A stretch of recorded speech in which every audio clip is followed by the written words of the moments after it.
Thank you for joining me on Tennis Volley Talk today. Today I was supposed to do a Zoom with a former number four in the world, tennis player back in the day in the 70s, 80s. But for some reason, Zoom didn't work, so I got a phone call here. So he was actually number four in the world as far as July 1979. He was an amateur from 69 to 72 when he turned pro in 72 and then retired at 85.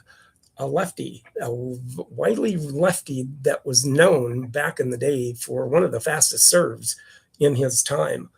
Career record 592 and 293 for 66.9% percentage. Won the Australian Open in 77. So today, welcome on my podcast, the great Roscoe Tanner. How are you doing today, Roscoe? Hello, Brian. How are you? I'm glad that we got through. I don't know what was happening with the other technology for the video, but this is good. Yeah, this is just as good too. Sometimes it is fun to have the Zoom, but sometimes it just doesn't work out. But a phone call is just as good, and so that's really nice. But so basically, kind of when you were growing up and then getting into tennis, did you kind of have a feeling, or did you know that you had some ability that you really liked, or when did it kind of hit you that, hey, I got some ability here to play this game? Or did it just kind of come that you were out and played on the local courts all the time, and then you just kind of acquired that timing and ability then to be able to play good? Yeah, I grew up on Lookout Mountain, Tennessee, just above Chattanooga, and Jerry Everett, Chris Everett's uncle, was the pro there in town, and he was coaching a whole lot of very good players. But when I was I started at 7, but when I was like, say, 10, 12 years old, there were 4 of us that were pretty good in Chattanooga. We were okay in the South, and we weren't any good nationally. So, and also at that time, there wasn't professional tennis. Mm-hmm. So it started coming in once I was in college. But we started getting better and better, and we started being good in Chattanooga and then pretty good in the South. But nationally, when I was 15, went to Kalamazoo, the national championships, and I lost first round in the consolation. So it didn't look really promising at that moment. Not at that moment. But I grew 8 inches during the winter between 15 and 16. Oh, boy. And also, we started working on my serve, and my brother-in-law, who's a great tennis player from California, started teaching me serve and volley and stuff. And by the time I was 16, I was number 4 in the nation. And so everything turned around at that point. Then when I was 18, I was number 1 in the nation and recruited by Dick Gould to come to Stanford. At that point, he recruited me on the basis, because I was the number 1 player in the nation, he recruited me on the basis that if I came to Stanford, we could turn it around and make it a great program again. Stanford wasn't very good at that point. And he said I could be the father of the program. Oh, sure. That intrigued me. Plus, Stanford is one of the best universities in the world. Oh, sure. So as I said, the professional tennis, you weren't going to retire on what you could win in professional tennis at that point. That's true. But so I came to Stanford. 2 other guys came to Stanford. All 3 of us were left-handed, Rick Fisher and Gary Grolleman. And the next year we had John McEnroe. Oh, yes. And a couple of others, Chico Hagee, Jim Delaney. And so all of a sudden, we were becoming a very strong team, and we didn't think we should lose to anyone because the big powers at that point were USC and UCLA down in Los Angeles. Yeah. So we had a bet with Dick Gould by the time at the end of our freshman year. Said if we beat either one of them any time next year when we were sophomores, that he had to buy us a steak and champagne dinner. Oh, well. They came to Stanford, and we had gotten kind of famous around the campus. The stadium was full. The band had brought out the pom-pom girls to dance and stuff before our match against SC and UCLA. And then there was a hedge around the courts, and people were stuck up in the top of the hedge watching. Oh, my. We beat one of them 8-1, and we beat the other one 9-0. Oh, my gosh. And we were on our way at that point. I remember sitting in the stands and asking Dick, when I was a freshman, how many times do we play SC and UCLA? Because they're the big deal. Yeah. And he said, we play one of them twice and one of them 3 times. And I go, that doesn't make sense. Why one more? He said, well, we play them home and home. Then we play them in the Pac-8. It was the Pac-8 back then. The Pac-8 tournament. We lose, and we play Washington for 3rd and 4th. Oh.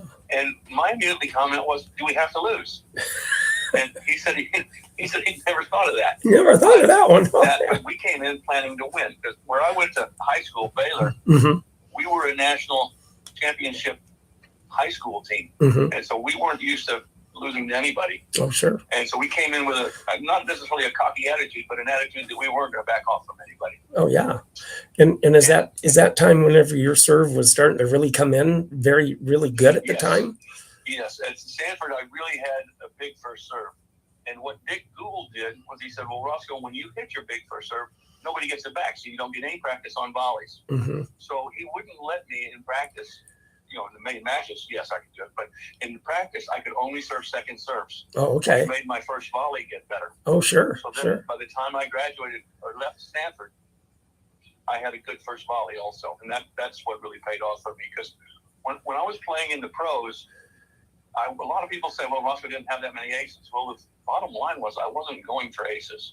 What I was going for was bad returns. I wanted them to screw up all the time. I didn't because an ace is too hard. If you go for an ace and they just get it back, you feel bad. But if you go for bad returns and they just get it back, that's okay. Yeah. And so it was an attitude thing. But I really just felt like the better thing is serving into the body was very effective for me, but that's not an ace. Oh, yeah, that's true. But they kind of got it back where you could hit it for a winner then too. So that kind of helped.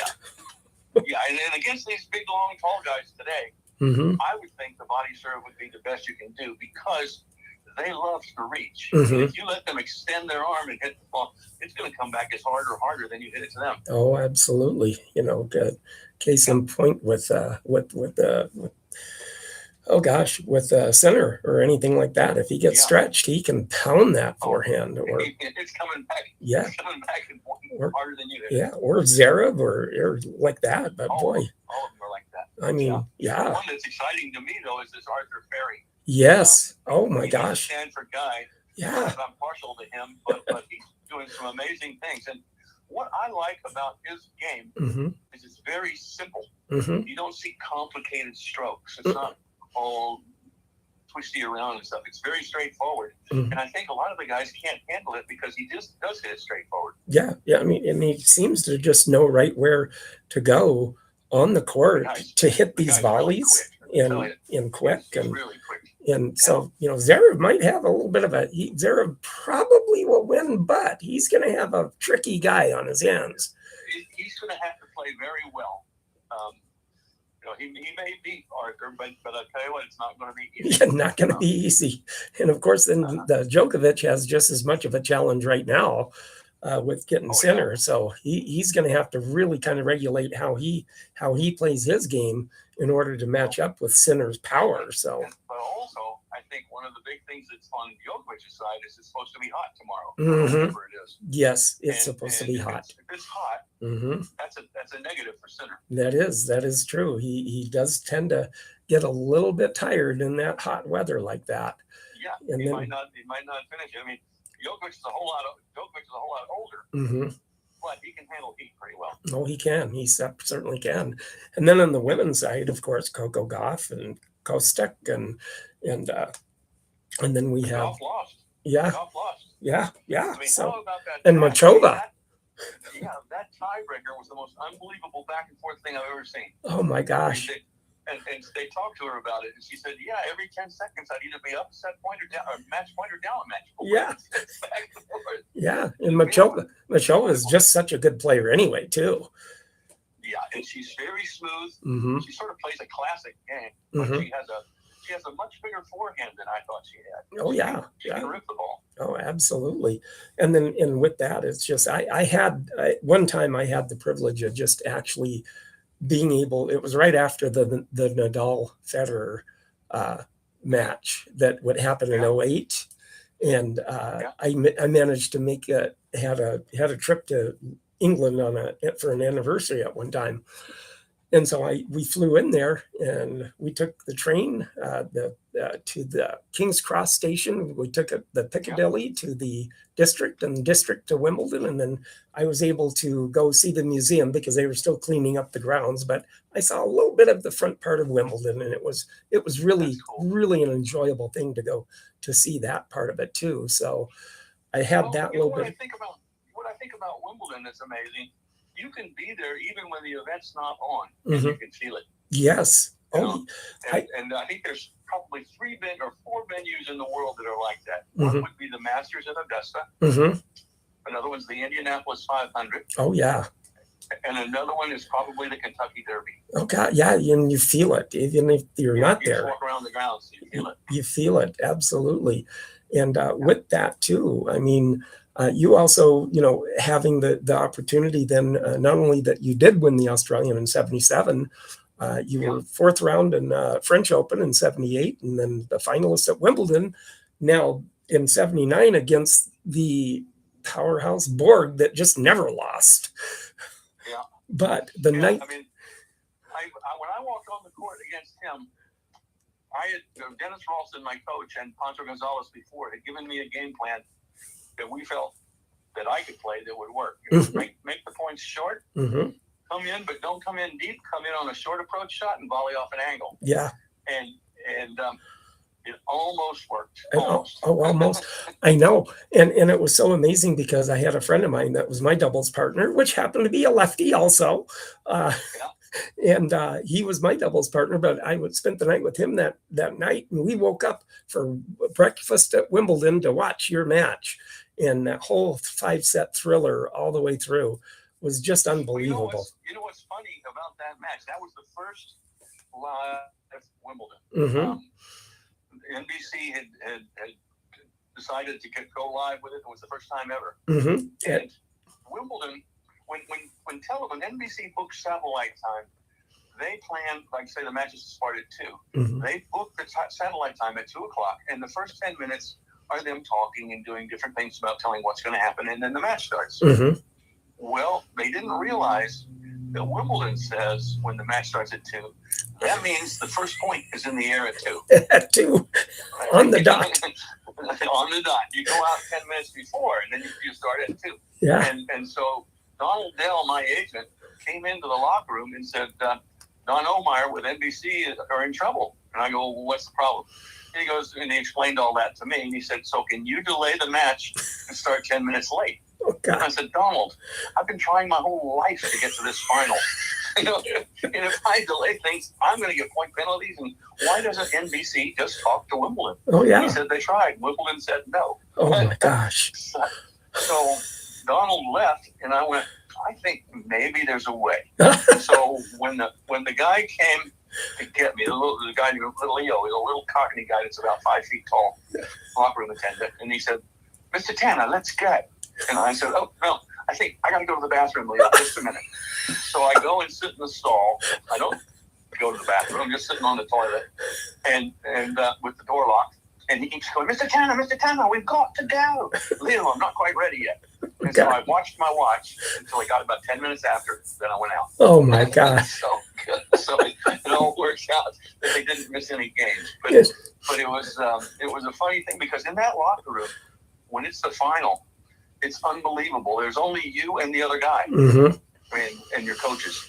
But guess where my locker was? It was right beside Bjorn. Oh my gosh! Oh my gosh! We were sitting there actually before the match, and I was looking at some of his fan mail. Oh my gosh!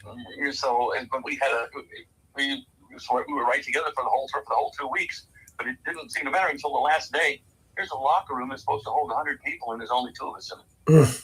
And so it was a weird sensation. Oh, I'm sure it was just to be able to in flood. Now we know the rest of the story of why I was 10 minutes late to go to the court there. So, but no, I've had the privilege of also WCT and watching Borg. I watched Borg and Vilas. Oh wow! And that was really fun in '76, and that was a fun match to watch too. And I was just right down on court and taking pictures and all of that. And later came to fruition. I had a great picture of Vilas with his looking at the ball, and he had his racket up, and big color 5x8x10 color of VLOS. And later, when he played an exhibition in Tulsa, then I was able to go to it, and I brought the picture out and I put it in front of him and said, I took this of you in 76. So he looked at me, smiled, and took it and signed it. So I got a VLOS signature on that picture. So yeah, feel very privileged to be able to have that. And then many pictures of Borg and then Connors over the years that played in the Bank of Oklahoma tournament too. That many pictures of him playing and hitting the ball too. But with that, it just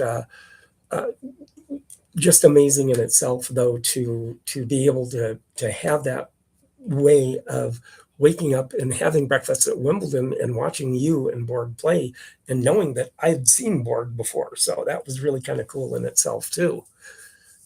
With that, and and then with the U.S. Open, got into the semifinals there in 74 and 79. And that was, and I wasn't that, okay, that was at the West Side Tennis Club then at the time, wasn't it? No, it was out in Flushing Meadow. Oh, it was at Flushing Meadow. 79. Okay, in 79. And I played Borg again in 79 in the quarterfinals. Okay. So and I ended up beating him in 4 sets. And during that match, I hit a serve and it hit the cable. Oh my gosh. On the top of the net, and the whole net fell down. Oh my God. That's how powerful your serve was. The net just couldn't take it. They had to get a whole new net. We had to stand around while we're waiting. Oh my. It was amazing. But I knew my game plan, same one as I used at Wimbledon, but it worked a little bit better on hard courts. Oh yeah, a little bit better on hard courts. With that. Well, that's good. I mean, that is really something. Then also, you're just accomplished doubles player, because you had 13 titles, number 14 high in doubles too. Well, you know how you do well in doubles? Get good partners. That is true. That is true. I mean, when I first turned pro, I played doubles with Arthur Ashe. Oh my gosh, what a privilege! I played a number of matches, a number of tournaments with Charlie Passerelle, and also Marty Reeson. Oh my gosh! And then one of the more fun players to play with, and we actually won the tournament in Indian Wells. It was Ray Moore, the South African guy. Oh my gosh! We had a lot of fun together. Oh, but so it was. But that's how you get to be a good doubles player. You get good partners, and then you do all right. Well, and then you do all right. Yeah, they kind of carry you a little bit too. So So, but yeah, no, I've had the privilege then too. I've had the Zoom, and I did interview Stan Smith not too long ago too. So that was a fun interview. And then I've interviewed Johan Creek also. So that was such an educational interview, because he taught me so much about South Africa and everything. It was just amazing. He's passionate about South Africa. Very passionate. Oh, he is, and stuff like that. But with that too, I have the also with that, you and being and the now everybody, you like, subscribe, and comment to and join if you want. Like, subscribe to Tennis Volley Talk, and then you podcasters out there, you're going to listen and hear about the racket of the week here pretty soon. I'll be showing Roscoe when he sees this video and this interview on Tennis Volley Talk. I will. I'll tell him. Yeah. I'll post it. And then with that, now you were in the Bank of Oklahoma tournament, and I was there quite a few times. You actually played with Dick Stockton in the doubles final. One of them, you beat Stan Smith, and I think it was Hank Pfister. Well, that's Vicky Stockton's another great doubles player, so I had a good partner again. Yeah, you did. You did. And so with that too, as far as the Bank of Oklahoma, what do you kind of remember about that tournament? Back then it was I think it was like took place in April, May, so it was could be iffy weather at the time. Oh. Yeah, I mean, what I remember most about that tournament, I mean, I loved playing there. Jack Timer ran it, put it together, and it was a great event. But I'll never forget flying into Tulsa, have to go into a shelter because there's tornadoes going all over the place. Typical Tulsa. Yeah, and I remember we had tornadoes, we had thunderstorms, and the whole weekend was tough. And Bob Lutz and I went out to dinner with Jack Timer. Oh my God! After the event was over, and he was like, Jack was so happy that it was over. It was just a nightmare of scheduling and everything else. And we're at this restaurant, and all of a sudden, Bob Lutz ordered a whole bunch of tequila shooters. Oh, boy.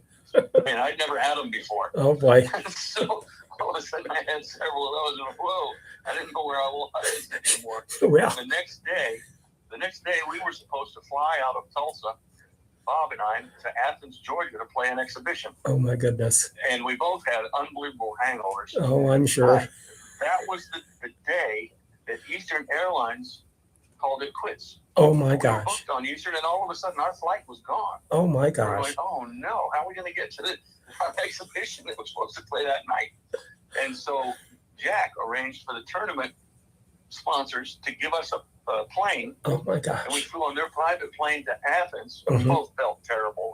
Oh, gosh, yeah. And we get there, and we're supposed to play this exhibition. Mm-hmm. And both Bob and I agreed that no matter what we do, let's don't go 3 sets. Oh, gosh, yeah, let's don't.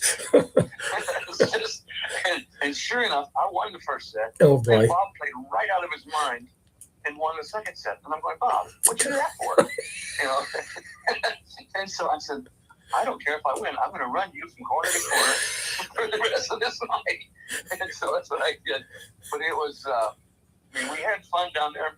But a lot of times when you're on a schedule like that, Mm-hmm. we were just wanting to survive. Oh, absolutely.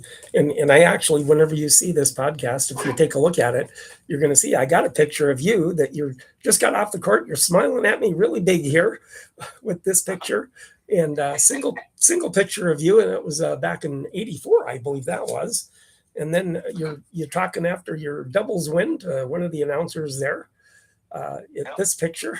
And then you and Dick Stockton were standing there together. You've got the microphone, and that's all from the Bank of Oklahoma tournament that I was at. Wow. And then there's a picture of Dick Stockton there hitting his backhand he had. I had the privilege of doing an interview with Dick Stockton too, and that was a great interview with him too. What a great guy.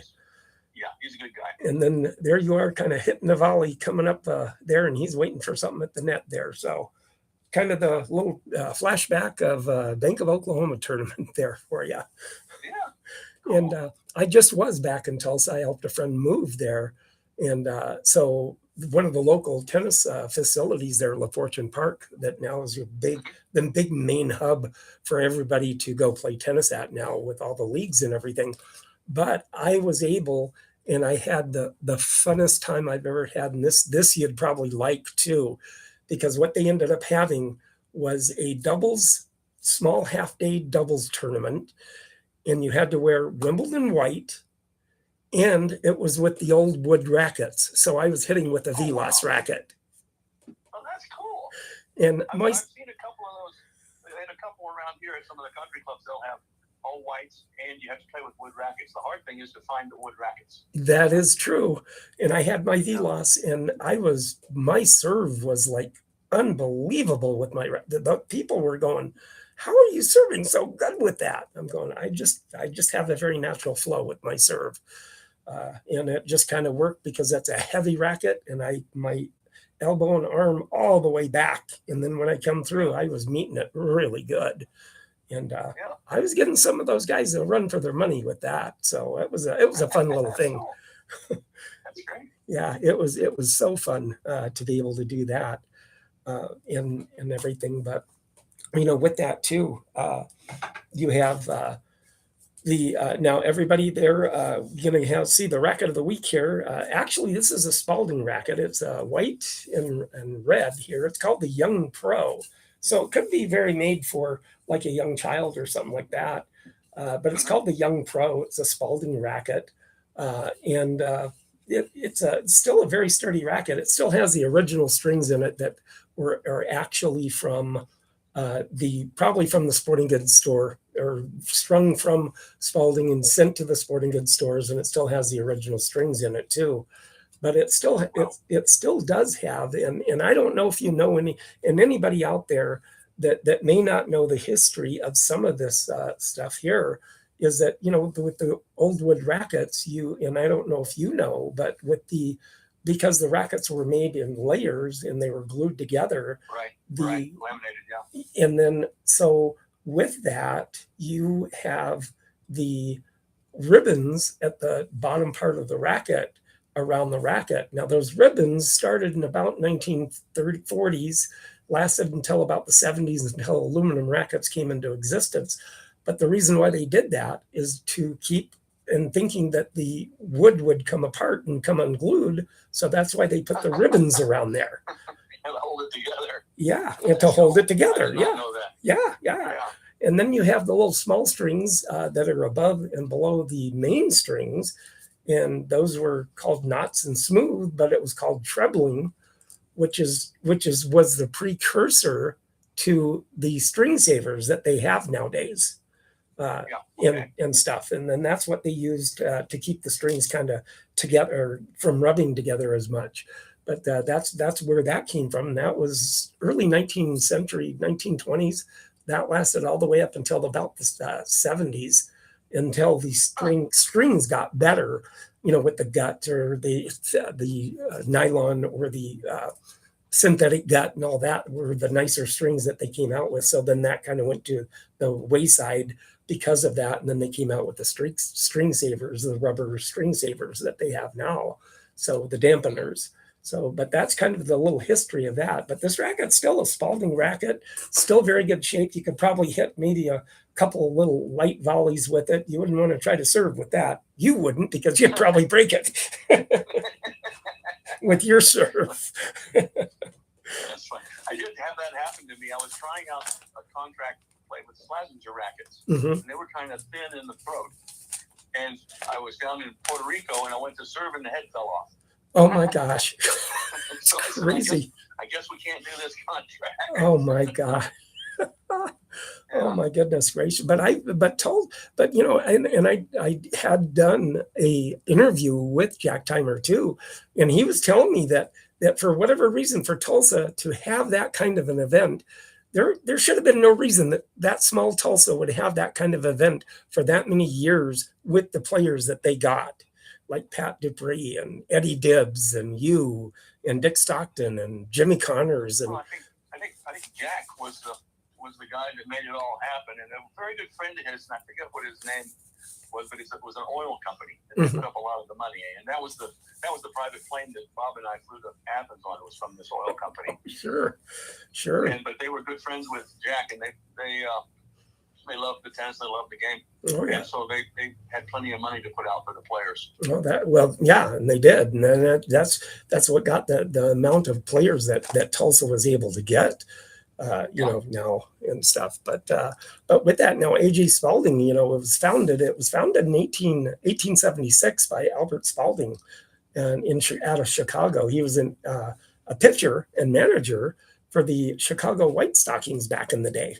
And then his brother Walter Spalding was one of the first to use high-profile athletes to endorse the racket products. And one of the players that they first endorsed was Pancho Gonzalez. And he was assigned. I was going to say that. Yeah. Pancho was a big-time Spalding guy. Yeah, and then he was contracted in 1951. And then in 1904, they patented the laminated strips, and then that's how they bend them and made them the laminated layers of the racket head and everything like that. And then the use of the imported rackets as early as 1878, making one of the first American lawn tennis dealers. They did not start making their own rackets until about 1905. But that's kind of a little history there of Spalding that I like doing on this podcast. And everybody like, subscribe, and comment for you podcasters out there. And then you YouTubers, like, subscribe, and comment with that. When Pancho was coaching me, right after I got out of Stanford, he was coaching me. I was going to Las Vegas and working with him. And then he traveled to some of the tournaments. But he was a big-time guy of tinkering with his racket. I mean, he had a metal racket at that time, but sometimes he didn't like the shape. He'd take a hammer and bend it. or another time, he felt like the racket was a little bit long, so he cut a half-inch off the handle. and he would do all that stuff. But with me, he didn't say cut the racket or bend it, but he just said, choke up a little bit, like on grass when the ball's coming really fast. Choke up a little bit because then you're quicker with the racket head. Oh yeah, that's right. That makes sense. Returns. Yeah. And with me, because me, and I've been playing tennis for 50 years here, and but yet when I first started playing tennis, it was like stand sideways, like you're on a skateboard, bring the racket back, come forward, and and then I found out over the years that I just progressively kept getting a little bit more inconsistent with doing that. And then I was on an interview with Jack Brody not too long ago.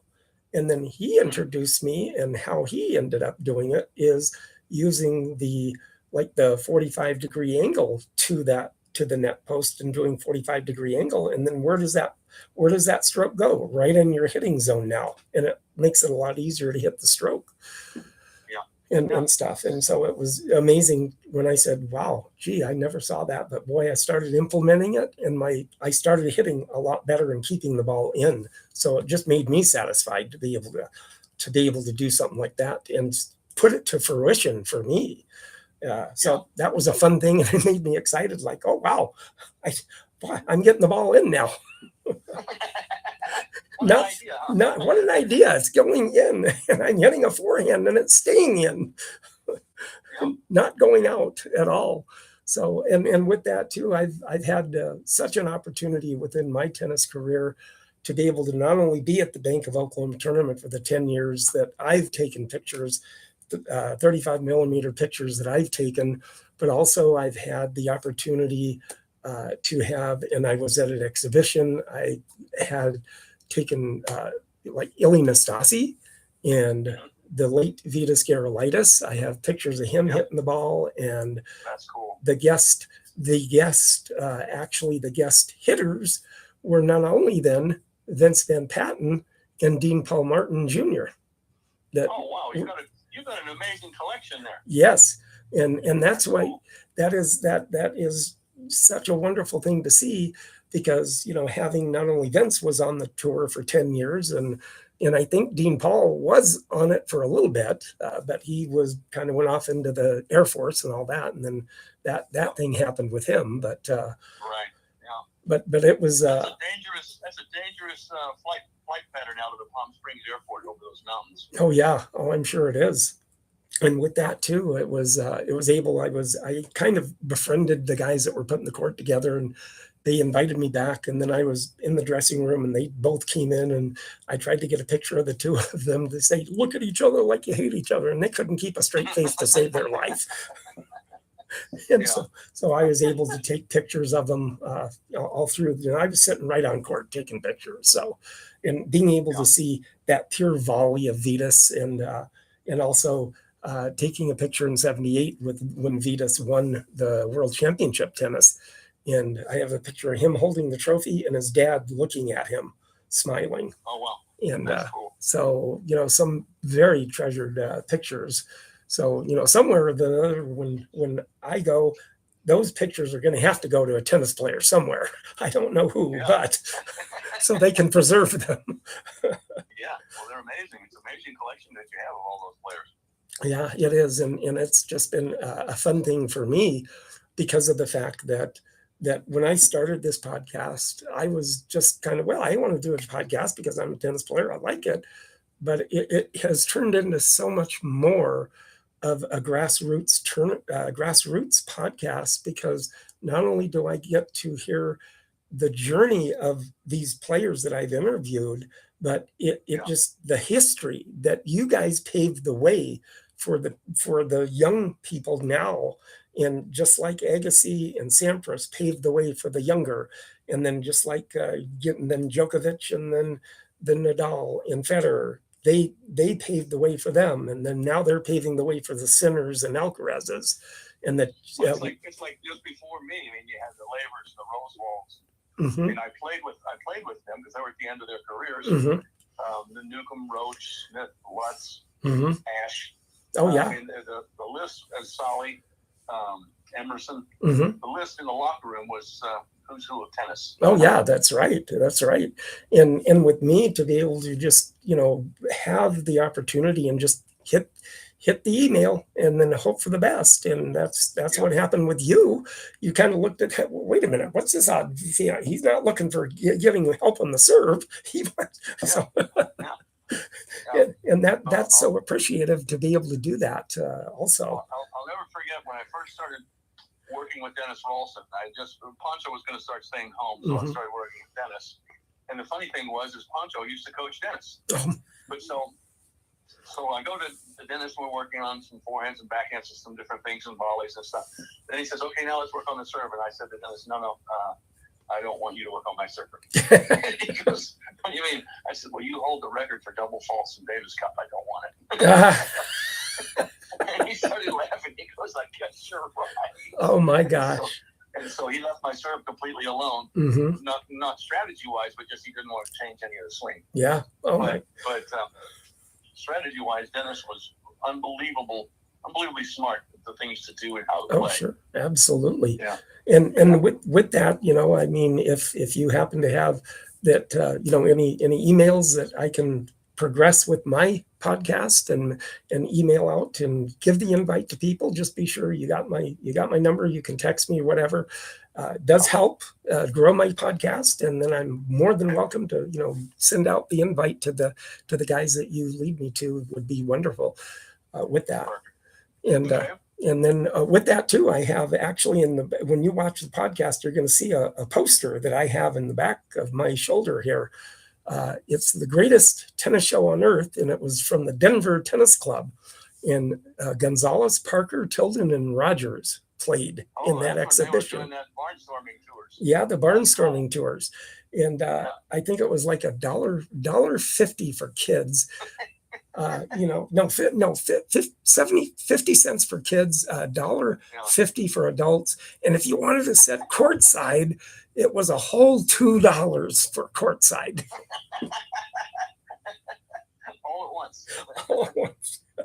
So yeah, that's what makes it so much nicer to have this. And then you're going to see a portion of my collection of rackets in the background too when you take a look at this podcast. So it's just such my pleasure to be able to talk to you. Somebody like you and the people that I've talked to has been such a joy for me to be able to do that, and such appreciated with you giving the time for talking to me and having an interview on Tennis Volley Talk with me. Well, it's my pleasure, and I mean I feel completely blessed for the time that I was allowed to play on the tour. I mean, it was just unbelievable time in history. There's times now you got Federer and Nadal, Murray and all that, but I don't think that they're any better. Yeah. They're different players. But you can't go better than Laver, Rosewall, Newcomb, Roach, Ash, Smith. You can't get bigger than that. And plus to be able to do a Zoom, I did a Zoom with Luke and Murphy Jensen. And then also the Stan Smith, and it was like you could tell I was a little bit starstruck because I'm talking to Stan Smith. Oh my gosh! Yeah, and he's like an easygoing, down to earth guy too. Easy to talk to him. Oh sure, and it was so wonderful to be able to have that interview. But with that, it was I heard Tony Travert one time on the radio, and it was so funny because he gives an analogy. So he was talking to a baseball skipper, and baseball skipper goes, "Where are you off to, Tony?" And he goes, "Well, let's see. I'm going to be going over to France. We're going to be in Paris. We're going to do French Open. Then we're going to go from there. We're going to do Eastbourne, and then we're going to do Wimbledon, and then we're going to go back through overseas to back over to England and hits it." And the skipper goes, "Wait a minute, something wrong with that picture because my next 3 stops are going to be Chicago, Philadelphia, and New York. Something wrong with that picture." Yeah, it's not what he was thinking exactly. I'll never forget when I played Davis Cup one year that Tony Travert was the captain, and some of the things that the strategies and the different things that we talked about, and he was just a cool guy. Oh yeah, really cool guy. So yeah, and it just is amazing in itself to be able to like I said, talk to you guys. And I appreciate the time that you gave to me today to be able to have my my podcast to have somebody like you on. And it just such a pleasure. And like I said, keep you got my number. You can get me some of those emails if you can, so I can send the invite and take it from there. But I do thank you so much for being and joining me on my tennis podcast, Roscoe. My pleasure. And really enjoy. My pleasure. I've enjoyed every minute of it. Thank you. If you ever get through Minneapolis, we do have 2 public clay tennis courts that you can play on. Green clay tennis courts. So let me know so we can go out and hit. Okay, I love it. Okay, thank you. Thank you so much, Roscoe. Okay, all right. Bye-bye. Well, that was it. Roscoe Tanner. What a great interview that was. It was so fun to have him on. So everybody keep getting out there and playing and hitting that ball, and keep going. And we'll talk to you next week. And I'm going to have another interview next week with somebody. So thank you. Have a great day.